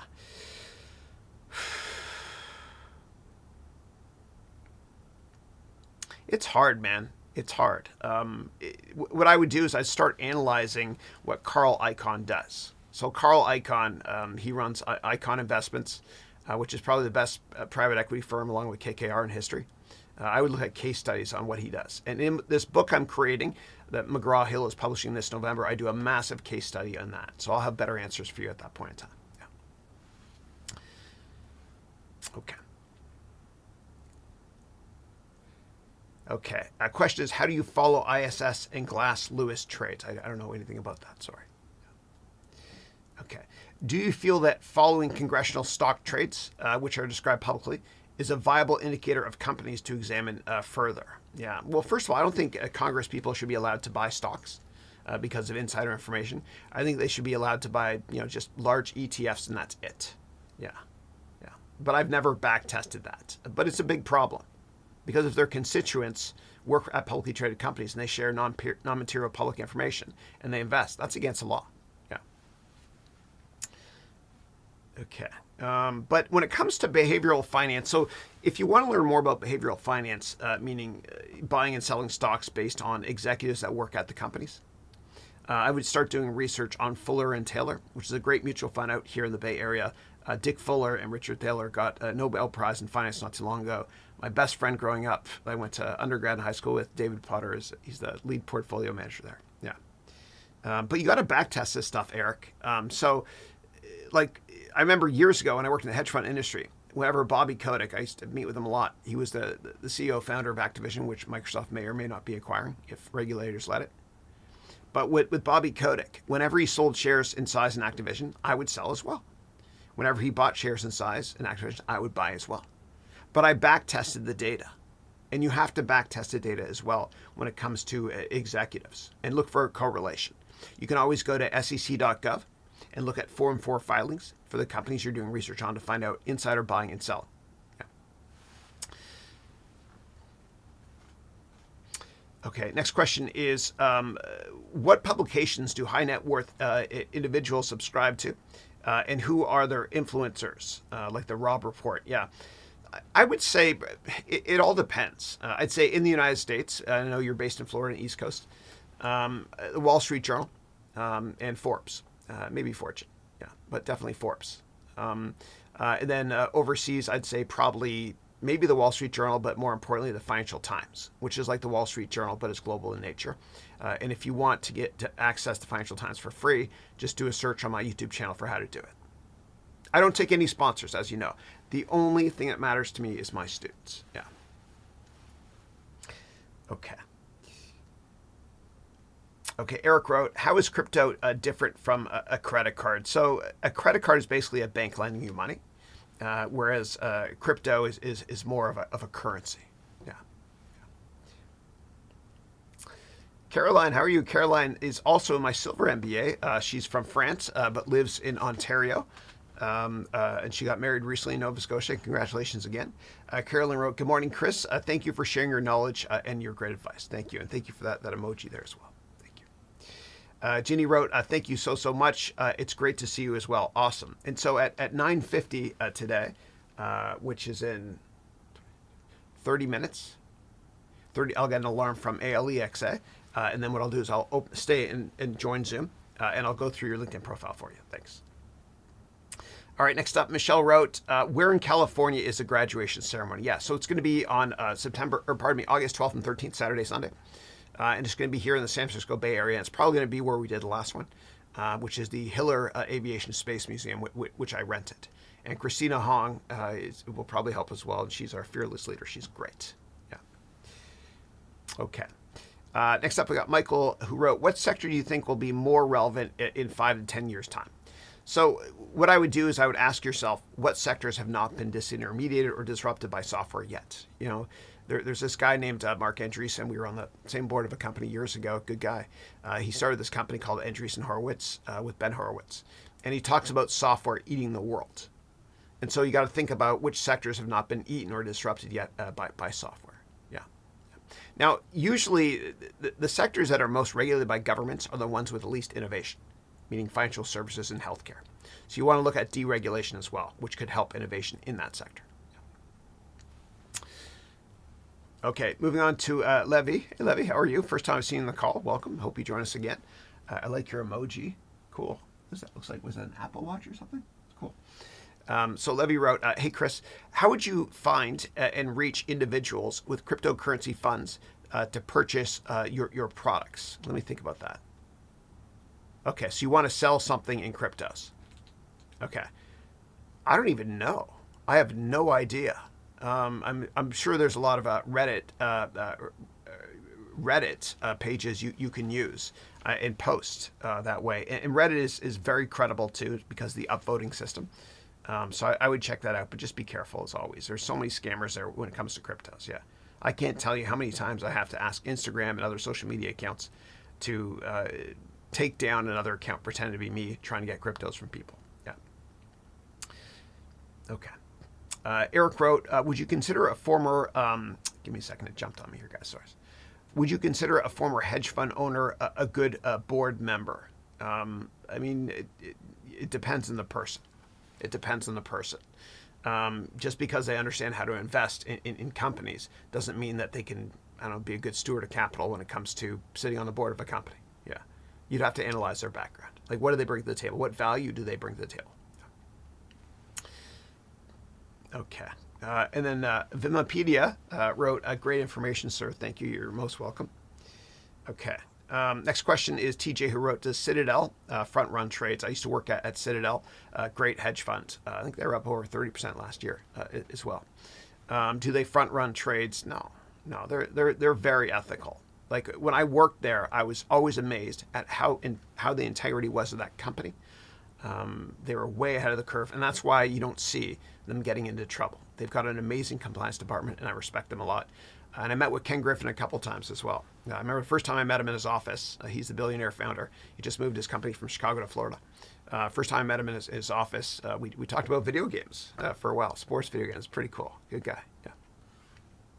And I looked at his bookshelf as well. Whenever I go into the office of somebody more successful than me, which is every office I go to, I always look at their bookshelf to see what books they have. And when I was in his office, he had books by Dan Midorian, who's a professor at NYU. So, of course, I ordered those books in the elevator ride on the way down. Yeah. From South Wacker, Chicago. I think that's where the headquarters were. Yeah. Okay. And in terms of your next comment there about the CBOE, I don't know anything about that, but I'd be surprised. Yeah. All right, moving on to Mutaz, who wrote, "I'm creating a taxi booking app like Uber using a blockchain service. Do you think it's a good idea? If so, do you know anyone who can help me with it?" Yeah, so what I would say is failing to plan is planning to fail. And you got to write a business plan first. Always, always, always. And so in my MBA degree program, I have a Venture Capital Bootcamp, which is in the third semester. I'm so shocked this hasn't fallen over. It's in the third semester. And I teach you how to write a business plan for any kind of company there is. And the way you know you have a good business model, or the probability of your business doing better, is if you finish the business plan. Because I asked you like 800 questions to help you crystallize your thought process in terms of your go-to-market strategy, your financial statements, as well as how to raise capital as well. And I've humbly raised and managed over $1 billion in my career. I've made a lot of mistakes, but I've had some minimal success too. And my goal is to help you take your company to the next level. And there's a guy actually named Jim Tusef who graduated last year from my Platinum MBA program. He started a crypto company, and he raised $11.5 million from the same venture capitalists that invested in eBay, Twitter, Tesla, SpaceX, etc. That's Tim Draper's firm. Yeah. And I met with Tim before as well. Yeah. Okay. Next up, Brian from DC, who has the coolest comic book collection ever. I'm still in awe of that call we did last week, brother. So Brian wrote, I think I heard someone mention last week that it's possible to get a discount if we bought classes on Udemy. Is this the case before I pay for the MBA class today? Yeah. So what I used to do was for every class you've taken on Udemy, I'd give you a $10 discount. So if you want, what you can do is just email support@harounventures.com and tell me which MBA program you're interested in purchasing, and just tell me the number of courses you've taken on Udemy of mine. So if you've taken 10, I can give you $50 off. Yeah, thank you. Okay. And then Brian wrote, since my schedule does not allow for live classes, I'm looking at the Silver plan. If I have any questions, how do I access you? Yeah. So the best way to access me is always during office hours. Yeah. So if you're going to be doing the Silver MBA, the best way to access me is during class. And the weekly office hours, the Zoom, which you're on last week, and you're welcome to join again this week, of course. It starts at 10 a.m. So it's always the best way. You can also ask me questions here in the weekly public webcast. If you're in gold and platinum, you can ask me during classes as well. Yeah. Thank you. And if that wasn't clear, or if you have additional questions, please let me know, and thank you. Yeah. And thank you for doing the options part as well. I appreciate that. I saw your questions there. Okay. Manas wrote, thank you for everything, my mentor. God bless you forever and ever and ever. See you next week and forever and ever. And thank you for all those emojis, my favorite emojis in the world. Namaste. God bless you at the same time. Okay, moving on to Ian, who wrote, for a beginner entrepreneur with interest in a lot of different fields, how would you recommend filtering ideas to pick the first business to get started on building? Yeah, so write a business plan first, of course. But in terms of sourcing ideas in general, just think to yourself, in 5 or 10 years from now, will this company or this idea I'm thinking of be more relevant or less relevant than it is today? And you got to make sure that you don't have much competition as well, and that the size of the total addressable market is massive. Don't ever start a company in a tiny tin. Finish the entire business plan first. And last thing I'll say is the best time to start a company is right now, during a recession, because not many people do it, and there's less competition, and you're running lean and mean throughout the recession. You're running scared, so you're really cheap with your expenses. And once the economy picks up, and pick up it will eventually, then what happens is you got nice leverage, which hits the bottom line. Okay. Next up, Manas wrote, what's a good revenue to valuation multiple for a general rule of thumb from your perspective? It all depends on the sector. So when you value companies on a price to revenue basis, meaning for every $1 in revenue, how many times people paying that one time, that $1 in revenue? When you value a company on a price to revenue basis, you're doing it for companies that are not yet profitable. And it all depends on the market environment and the sector. And everything is relative in valuation. For example, in 2012, in the hedge fund industry, I invested in 3 IPOs in the same sector. One was ServiceNow, ticker NOW. I met with Frank Slootman a couple of times, good guy. He was the CEO at the time. So ServiceNow is one. Workday was the other one. I met with Anil Bousri, the founder there. He was also one of the founders with David Duffield of PeopleSoft. I almost said Soft People, ticker WDAY. And the last one was Splunk, ticker SPLK. The CEO I met with a number of times was Godfrey Sullivan. Now, those 3 companies, when they went public back then in 2012, they're all in cloud software companies. And the going rate then on a price to revenue basis was between 15 and 20 times revenue. So it's all relative to the sector, the growth of the sector, the growth of the companies, and the environment we're in. So I don't think that you'd want to invest at that nosebleed of level revenue valuation today, because we're currently in a bear market. Yeah. And you'll notice the number of IPOs last year fell dramatically year over year for obvious reasons. Yeah. Okay. Yeah. It's in my gold or platinum MBA. I think you started in September or June from Atlanta. Good to see you. And I actually got all these props in Atlanta as well, the Coca-Cola props. Yeah.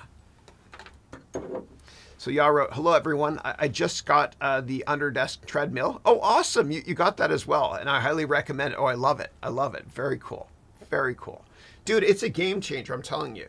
And the one that I got, you can get them for, I think, $500. I'll show you the one I got that I highly recommend. Let me show you here. And as you guys know, I'm fully transparent with everything. So let me go to my orders on Amazon. Order details. Okay, here we go. All right. I'm going to go here to orders. And it's a treadmill. I bought this one twice, actually. I went upstairs as well. Yeah. Give me a second here. But this is, yeah, this is great. Here it is here. Okay. So the one I bought is here. I'll get to this in a second. If you want to spend $500, you can also buy this product here, which you can take and watch Toy Story on your Android device, whatever, at the gym. You can take it with you, put a laptop on it, etc. Okay. All right. But this is the one that I bought. So it's $500. It goes under your desk here. It's cheaper than other ones because there's no rails on the side to hold on to, railings. You could slip it under a couch, as you can see right here, whatever. It's great. It's worth every penny. And you can get a stand-up desk like that as well. Highly recommend it. Yeah. Okay.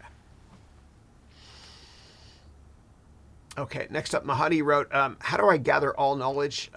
Did you learn in academia or from work? No, definitely from work. Yeah. The problem with education, with traditional education, is they teach you stuff that is really not relevant. It's all theoretical crap. And so what I did was, in 2016, I wrote this book here. I wrote this book here called 101 Crucial Lessons They Don't Teach You in Business School. Because the most important things in business school, they don't teach you. They don't teach you how to sell, how to network, how to invest your own money. They teach you how to invest other people's money, not your own. They don't teach you how to present, how to get a job, how to start a company. Ask anybody that's graduated from business school, so do you know how to start a company now or write a business plan? They'll say no. So everything I've learned has been from my real life practical experience. And I'm humbled to say that Forbes magazine called this book of mine one of 6 books that all entrepreneurs need to read right now, along with Peter Thiel's book, Simon Sinek's, and a bunch of others. Yeah. And I self-published this. Obama's publisher actually called me a couple of years ago saying, we want to publish this book. And I got to late stage discussions with them. And I decided no, because they would own all the IP in it. They would jack up the price as well. Yeah. But I am writing a book right now, as I mentioned before, for McGraw-Hill. It's going to be part of their essential series. These are ones they sent me, promos, not ones I wrote. They have presentation essentials, communication essentials, and coaching essentials here. Look at that color. I love that color. So mine is going to be called Finance Essentials. And it's going to be 60,000 words, 260 pages. And I'm going to send the final manuscript to them, my Magna Carta, on March 1st, and they'll have it published by November 1st. Yeah. Okay. And then Alex P. from Utah wrote, Chris, random question, sure. But what is your preferred brand of dress clothes for your suits, blazers, and the like? Yeah. So for this, this is a Xenia. Yeah. And I buy my suits from this place called Sam Malouf here in Burlingame, California. Yeah. You get what you pay for. But you guys have no idea. Like, you think I look all professional and stuff right here. I'm wearing my Lululemon pants below here. These are my favorite Lululemon pants. They're awesome. Great Canadian company represents. Yeah. Okay.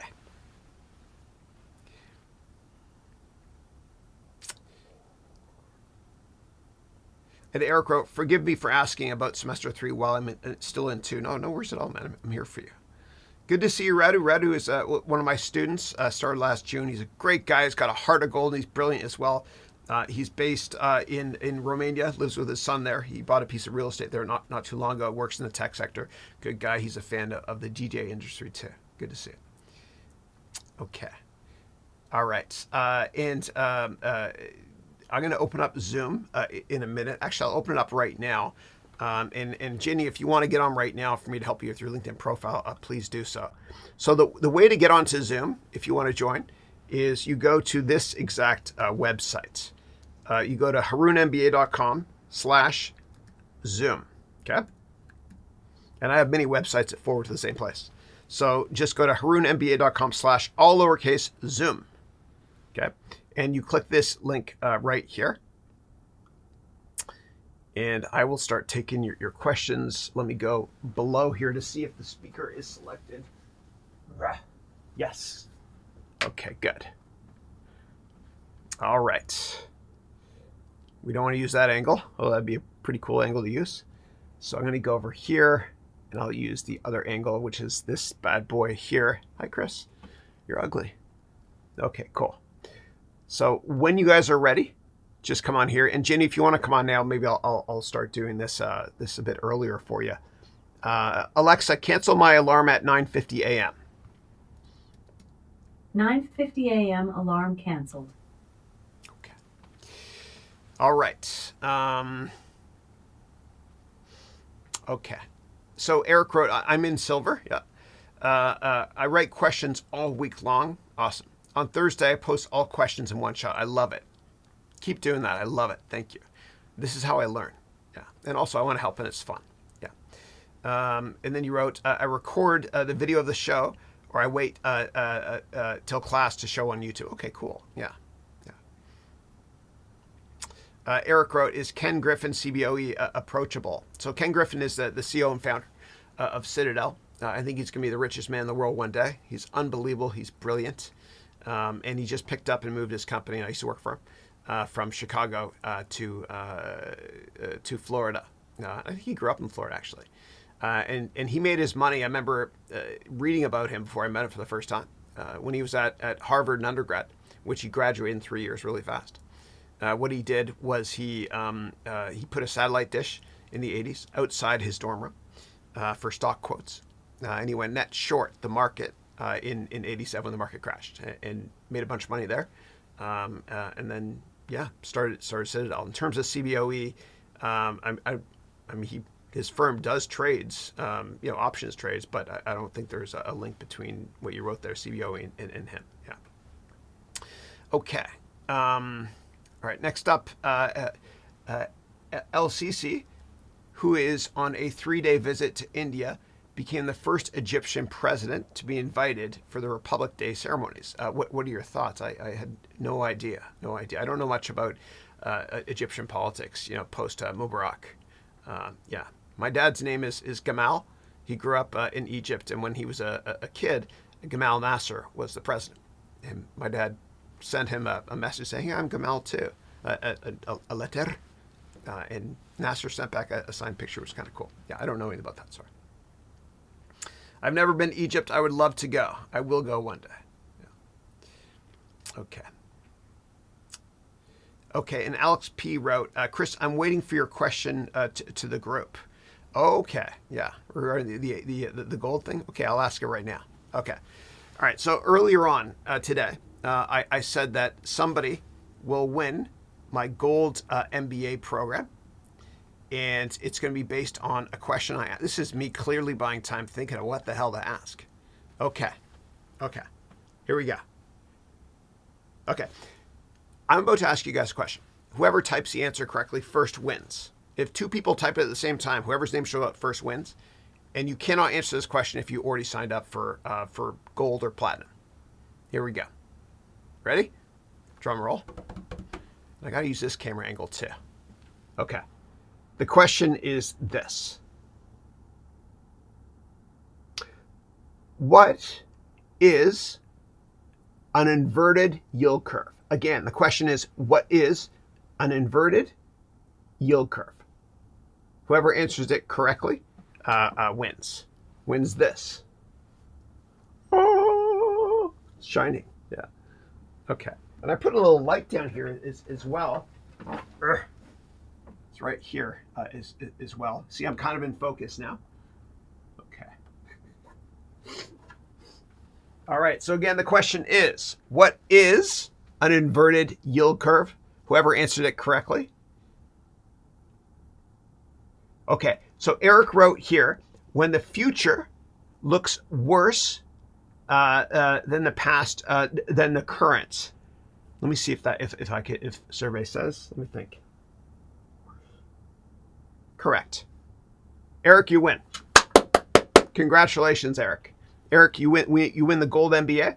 We start on Monday, January 30th. Okay.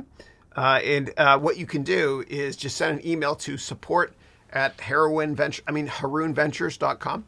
And I'll send you the free coupon for gold, which again starts on Monday, January 30th. It's every Monday and Tuesday from 4 p.m. to 7 p.m.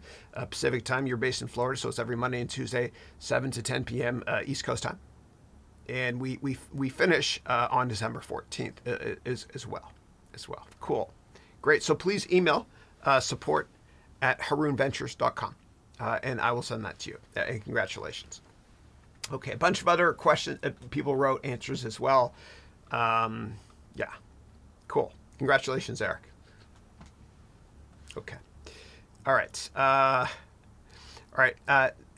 Next up, Alex wrote, not to be nosy, just want to make sure I hear what you have to say. Yeah, and if you're referring to something else, let me know, please. And if people have typed questions and I haven't read them, and I read everything, it might be because you included an internet link which YouTube blocks, or other keywords that YouTube blocks as well. Yeah, and I block certain keywords as well. Yeah. It was back in September, I had a bunch of people saying racist things, and I kept blocking people, but they came back with different YouTube names. And so what I did was I just added a certain number of words that were blocked. Yeah. Okay. All right. Next up. Okay. And Ginny, I'll join Zoom in a second to answer the questions for you. I see you there. So I'm going to admit everybody right now. You guys can't see it on the webcast yet. And I'll come on live in a minute or two. Okay. All right. Next up, Alex, another Alex, wrote, hey, Chris. Hey, I'd love to enroll in your MBA, but I live in Argentina, and my company restricts all payments in dollars. Have you considered enabling a payment option in cryptocurrencies? Yeah, no, I have students in every country, so you can sign up. We take credit cards and debit cards. I'll show you quickly here. So if we go to Haroun MBA, right here, /FAQ. Okay. And if you click here, enroll today, it will open right here, and you click and enroll in course, and it'll take you down to the bottom of this page here.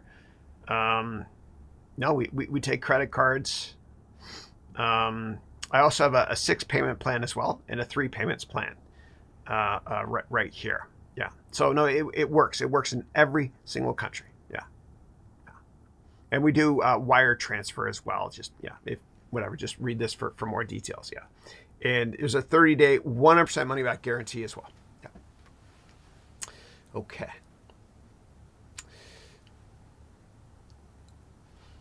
Okay. Yeah. And I won't accept cryptos. But thank you for asking. Yeah.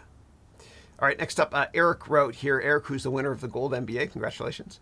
Eric wrote, should education be more experiential than memorizing? How can you build creativity? Yeah. So I think when you're teaching or giving a presentation, you have to think like an artist, and you have to create and just think differently. And that's why I love to use a lot of props, whenever I teach. Like when I was younger, I don't remember what the teacher said, man, but I always remember what my buddies brought in for show and tell. So I love to visualize things with props as well, right? So it's fun, man. I love it. I love it. So props work. And when you guys are giving a presentation, like buy something from eBay so you can visualize it and show people during the presentation. And then sell it back after your presentation. It's like you're paying a 5% restocking fee. That's it.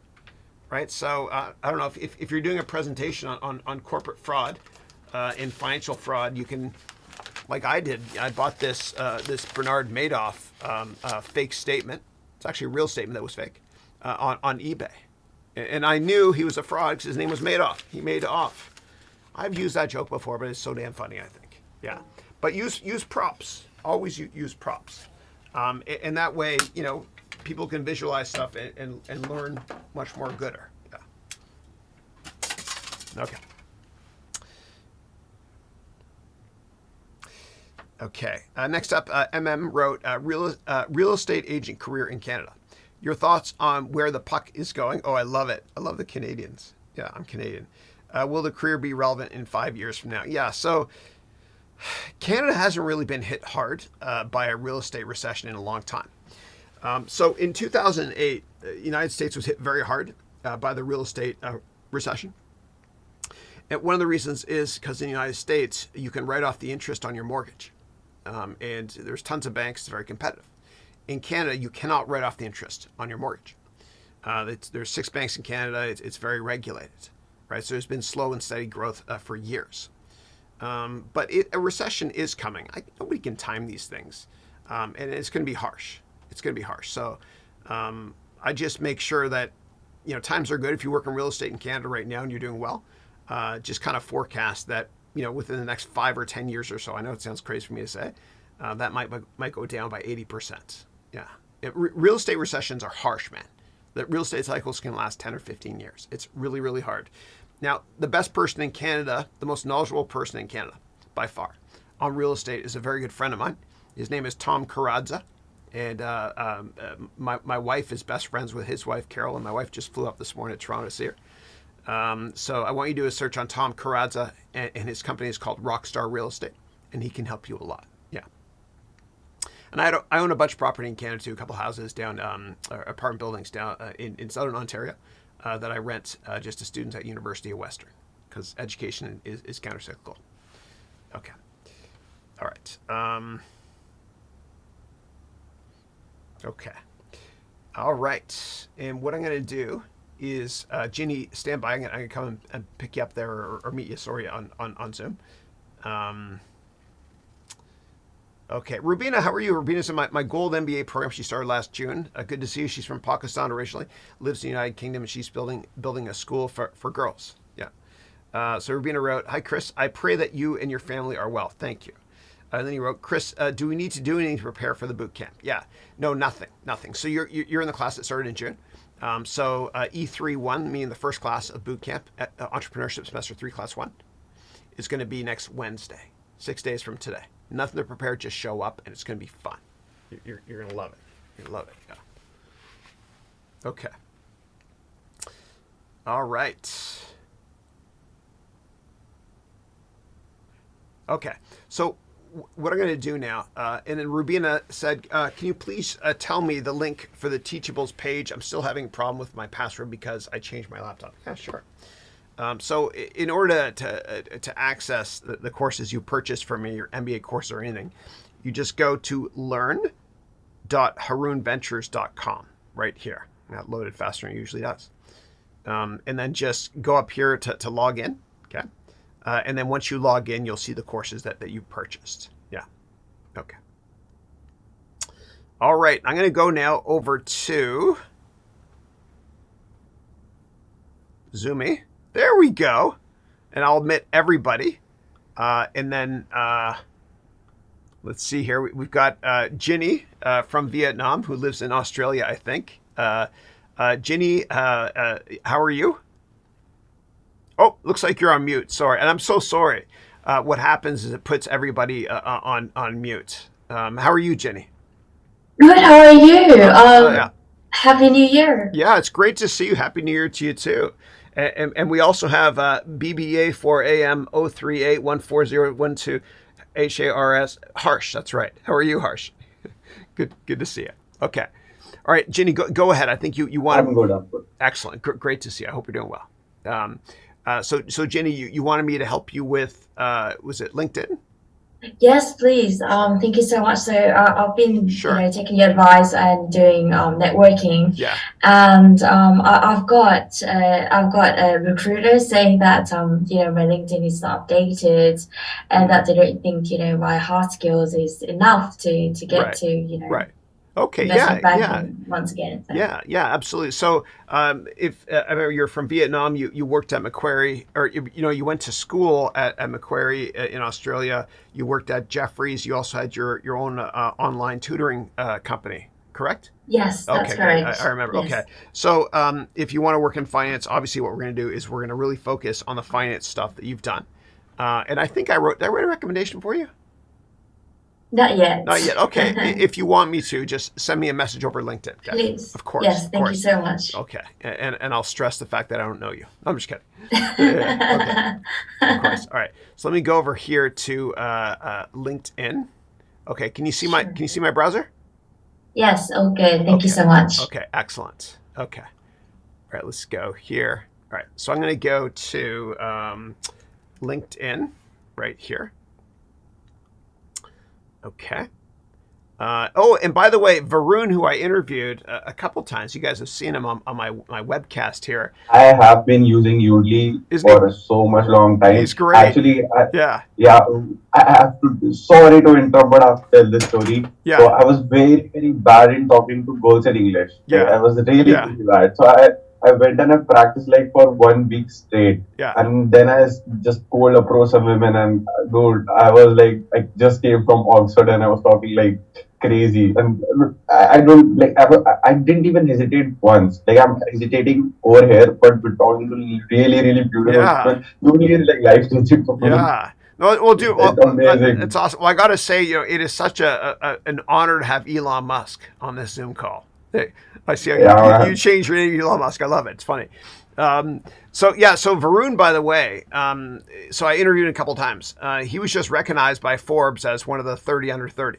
And so he's great. I'm a humble guy, but I'm a good judge of character and founders. And I think this company is going to do exceptionally well. He's raised millions of dollars from, I think, the same venture capital firm that invested in Microsoft. He's based in Seattle as well. Okay. Whoa. Oh, can I ask you something about Udemy? Yeah, give me one After second. after you help, like, Whoa, dude. So he was mentioned along with OpenAI. Wow, good for him, man. He's awesome. Awesome. I had no idea. Good for him. And actually, Varun was introduced to me by Karen Rotter here. And she was actually I'll interview her when I webcast. She was the head of investor relations at Google when Google went public. She's wonderful. We partnered on a venture capital deal years ago. Yeah. But she worked on, Google's IPO. Yeah. Way back here. Google. Yeah. Yeah. She oversaw the IPO. Amazing. Oh, she's great. I'll bring Karen on. She sent me a message earlier this year to wish me Happy New Year. What I'll do is I'll bring her onto this call at some point. Okay. Ginny, do I type Ginny or hang Ginny here or which, or just Ginny? Just Ginny, yeah. Oh, here we go. Yeah, there you go. Okay. Oh, you changed your picture. Cool. All right. Okay, great. Excellent. I remember we made this together. Thank you so much for that. Of course, It's yeah. beautiful. Are you still interested in working in Toronto?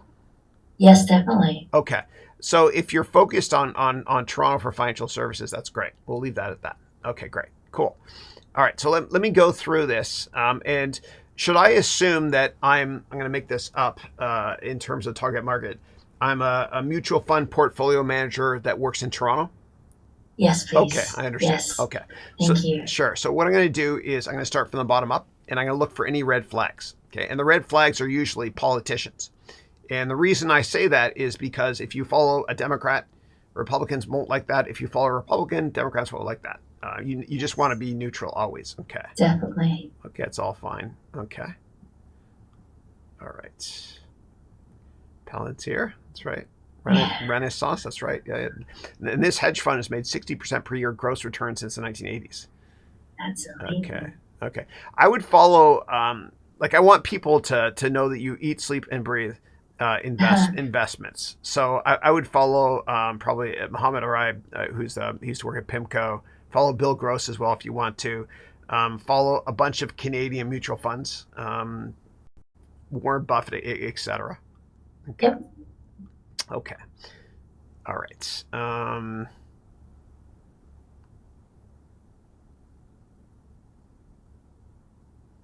Oh, cool. Mark's a good guy. Yeah, he's amazing. He's great. He's such an amazing person. He graduated from our first program. Yeah, and he networked like crazy actually to get a great job in Birmingham, England.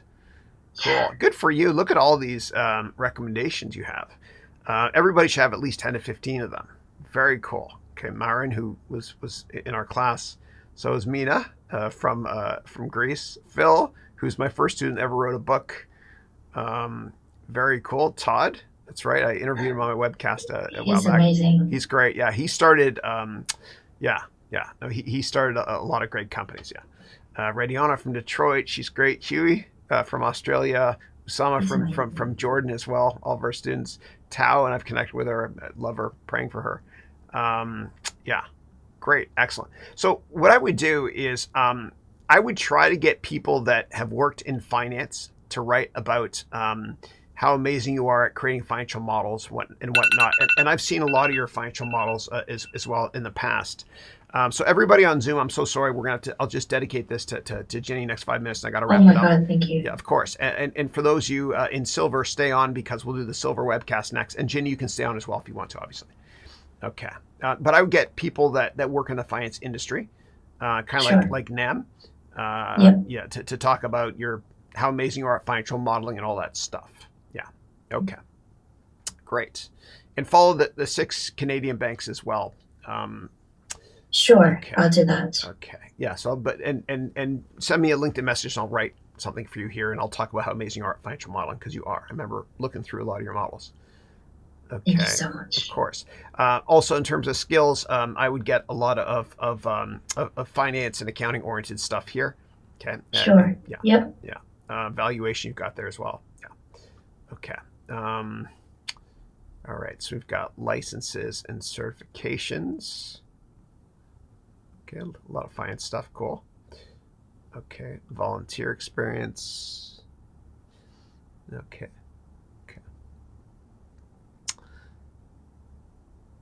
Education. Cool.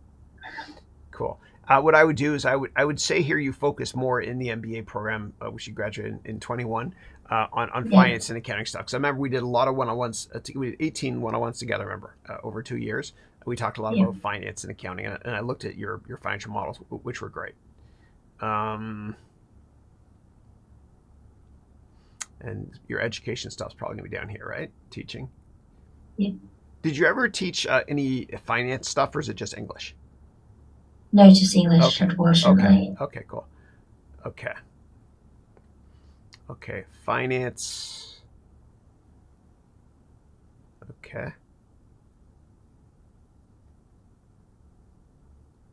Okay, so I'd probably focus a little bit more in your summary section on the finance experience you have, like when you're a business analyst at Vietnam International Bank Viv, as well as Jeffries. Yeah. Sure. Here as well. Okay. Okay, great. Was this an internship? No, I actually got a full-time job, but the place there was it was quite tough to work with, so I decided not to. That's okay. Okay. What I don't recommend putting months on your LinkedIn profile. I just recommend putting years. Yeah. Yeah. Okay. Yeah. Absolutely right. Yeah. And were you part-time here, like an intern? Yes, that's freelance. Okay. So I would change that to part-time. Oh, sure. Or internship. Yeah. This is great. Sure. I didn't realize you had all this financial services experience. Okay. Oh, I was really lucky. Yeah. Very cool. Okay.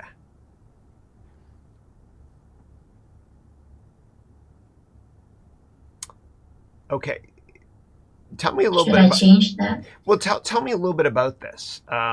It says Institute of Language, and then it says Okay. Oh, So this what? one of your clients. You taught English. Yeah, Oh, I got you. Okay. yeah. So Okay. what I yeah. Okay, that's fair. Okay, cool. All right, we got experience.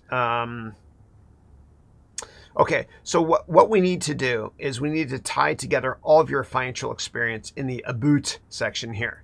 Okay, and as I always talk about when it comes to summary section within LinkedIn, the way to think about a summary section, it's the most important section of your profile, Sure. is pretend you're about to give a keynote speech, and somebody says to you, "Do you have a bio that I can read to introduce you?"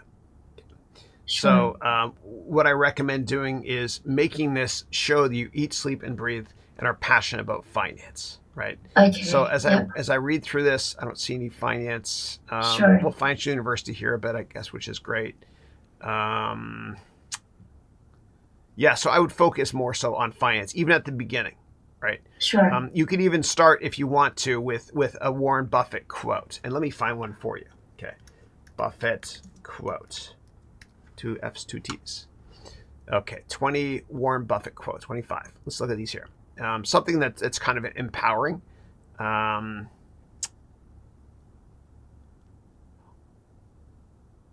me see something here. This might be nice. So you start with this right here, and then you so you put that as beginning, and then dash Warren Buffett. Okay, and then the next paragraph you start with something along the lines of, I'm extremely passionate about the financial services sector. I've created many financial models, reports, all that stuff. You can provide examples as well, which I can talk about as well because I've seen the quality of your work. Okay, Thank you so much. Of course, let me go back here. Yeah, so I would work on that. I'd really dress this up. Now let's go here to the top. Equity analyst, data analyst. Make this capital A here just for parallel construction. Sure. Yes. Yeah. Yeah. Thank you. Of course. And I would maybe I would just focus instead of these things on something more financially oriented. Okay. Equity financial analyst, and then that line here and something like passionate about financial statement analysis and investments. Something like that, because this field is the most searched field in all of LinkedIn. Of course, picture is great, background is great, excellent. And then once you change that, the title here, okay, and then also the summary section, start with a Buffett quote if you want to, etc., and really make it look like you eat, sleep, and breathe finance, and you're passionate about it. Yeah, and I like the parallel construction here. You don't have more than 3 sentences in one paragraph as well. Yeah. Sure. Okay. Thank you so much. Yeah, of course. My pleasure. Okay, so I've got to wrap up this call. For sure. For those of you, and I'm going to go on mute here. Great to see you, Jenny. Send me a message over LinkedIn so I can send you a write-up, a recommendation. Okay, so for those of you on Zoom that are in Silver, and Brian as well, just feel free to stay there, and I'll come back to get you guys in a couple of minutes. We're going to start a few minutes late, the Silver call. I apologize for that. I want to just go put a t-shirt on, get out of this thing. So Eric, congratulations on winning the Gold MBA. Email support@harounventures.com and I'll send you the free coupon. And for everybody else, I'd love to see you in my MBA program, which starts on January 30th, right there. And you can go to this web address to learn more. Thank you and God bless. And I'm going to end with this video I licensed about Steve Jobs talking about one of the most important things in life. I licensed this from the Silicon Valley Historical Association, which I think is life-changing. It's a minute long. Please check it out. I'll see you all next week. God bless you, and thank you as always. When you grow up, you tend to get told that the world is the way it is, and your life is just to live your life inside the world, try not to bash into the walls too much, try to have a nice family life, have fun, save a little money. But life, that's a very limited life. Life can be much broader once you discover one simple fact, and that is everything around you that you call life was made up by people that were no smarter than you. And you can change it. You can influence it. You can build your own things that other people can use. And the minute that you understand that you can poke life and actually something will, if you push in, something will pop out the other side, that you can change it, you can mold it. That's maybe the most important thing, is to shake off this erroneous notion that life is there and you're just going to live in it, versus embrace it, change it, improve it, make your mark upon it.